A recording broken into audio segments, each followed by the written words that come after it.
Hello. Yemeni Houthi rebel threats to shipping in the strategic Bab al-Mandab Strait have so far been more bark than bite. If anything, the Houthis have in recent months carefully avoided being sucked into the Iran war, despite declaring in late March that they had entered the war in support of the Islamic Republic.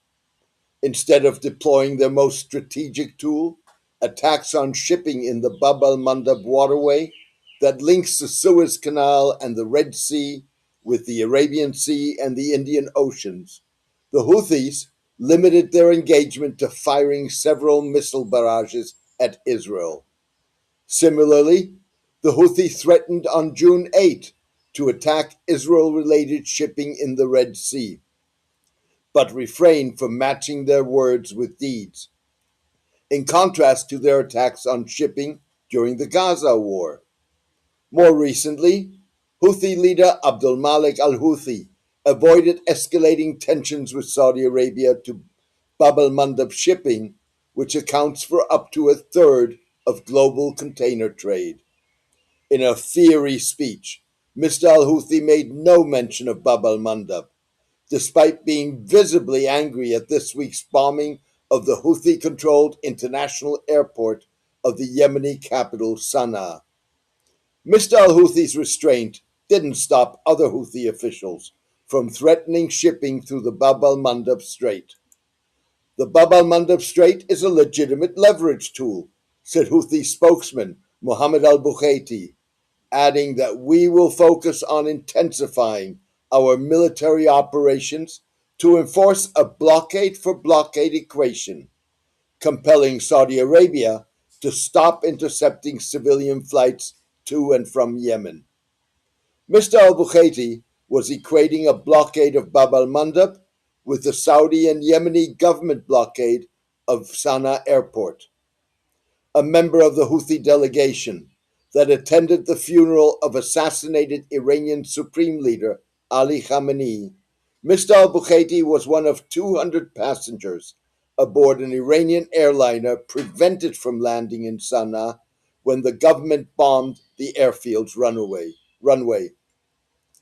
The airliner was subsequently allowed to land at the Houthi controlled airport of Hodeidah, in an indication that Saudi Arabia wanted to prevent the heightened tensions from spinning out of control. The Houthis hold Saudi Arabia accountable for the airport bombing. They assert that the government would not have been able to launch the attack on its own. The Houthis captured the government's aging air force more than a decade ago. Saudi Arabia destroyed the force in 2015 when it launched its war against the Houthis. Yemen analyst Mohammed al-Basha appeared to discount Mr. al-Bukhaiti's comments by noting that with the Houthis, there is a clear chain of leadership and messaging.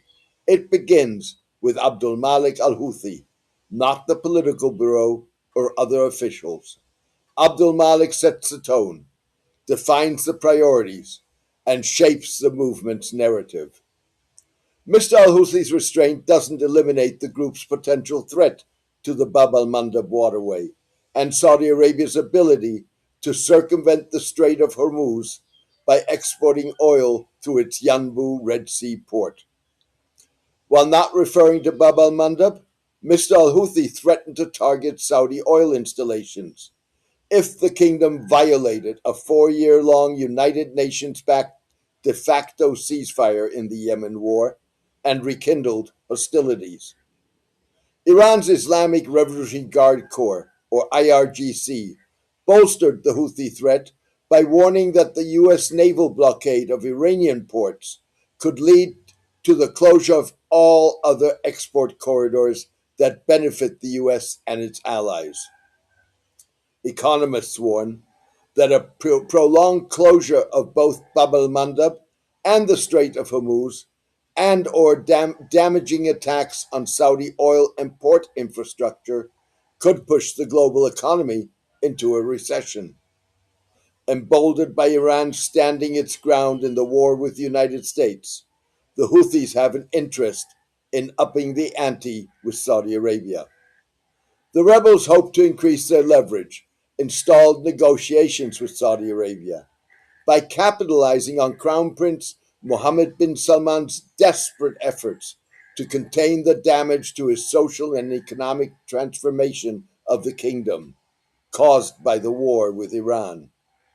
Crown Prince Mohammed bin Salman has long recognized that the priority transformation of the country requires a stable region, said Michael Ratney, a former U.S. ambassador to Saudi Arabia.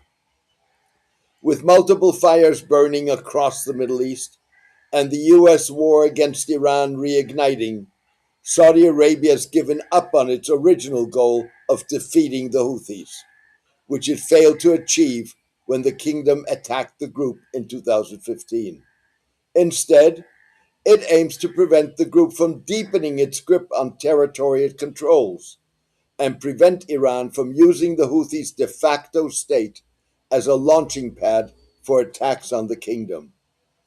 The bombing of Sana'a airport served that purpose, but put at risk the ceasefire in the Yemen war. Yemeni government officials asserted that the aircraft was carrying weapons and Islamic Revolutionary Guard Corps personnel. The bombing came on the heels of 2 days of earlier fighting in several Yemeni provinces.